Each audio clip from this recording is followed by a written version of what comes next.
तर दुसरीकडे माहीम विधानसभा मतदारसंघाचे उमेदवार अमित ठाकरे यांनी माहीमच्या कोळीवाड्यातून शेवटच्या प्रचार सभेला सुरुवात केली आहे। मला विश्वास आहे मतदार मतदान करतील असा विश्वास अमित ठाकरे यांनी व्यक्त केला। अमित ठाकरे आणि त्यांच्या पत्नी यांच्याशी बातचीत केली आहे आमचे प्रतिनिधी मनोज कुलकर्णी। आज प्रचाराचा शेवटचा दिवस आहे आणि प्रत्येक उमेदवार शेवटची रॅली करून मतदारांपर्यंत पोहोचण्याचा प्रयत्न करत आहेत।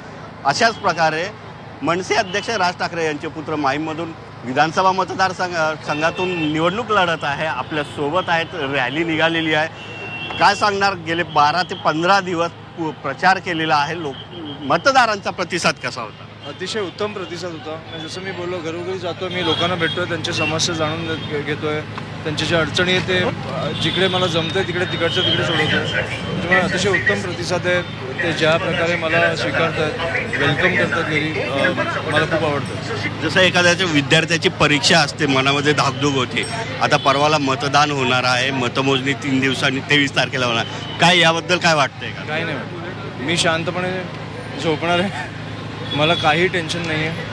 कारण मी पहिल्या दिवसापासून मला टेन्शन नव्हतं, कारण मी एका प्रामाणिक हेतूने उतरलो आहे। शेवटी तो निर्णय लोकांचा आणि ती ताकद लोकांकडे, त्याच्यामुळे मला वाटतं ते एक पॉझिटिव्ह निर्णय घेतील, माझ्या पाठीशी उभे राहतील असं मला वाटतं। त्याच्यामुळे मला अजिबात मी धाकधूक मला होत नाही कधी। स्वतः राजसाहेब सुद्धा तुम्हाला शुभेच्छा देण्यासाठी म्हणा किंवा ही शेवटची रॅली आहे ती देण्यासाठी आले होते? हो, नाही, त्यांचा आशीर्वाद माझ्या पाठीशी असतोच आणि ते रॅलीला आले। मला वाटतं नांदगावकर सरांची सभा होती, ती संपून लगेच ते रॅलीला आले, भेट देऊन गेले, सगळ्यांना भेटले। मला वाटलं मला माझ्यासाठी खूप मोठी गोष्ट आहे। गेले 15 दिवस तुम्ही खांद्याला खांदा लावून प्रचार करताय। अक्षरशः मी सुद्धा बघितलंय, 4-4 मजली 8-8 मजली इमारती चुडल्या उतरल्या। हो, खूप, म्हणजे आय थिंक 40-40 एका फ्लोअरवरती 40-40 घरं पण बघितली आहेत आम्ही।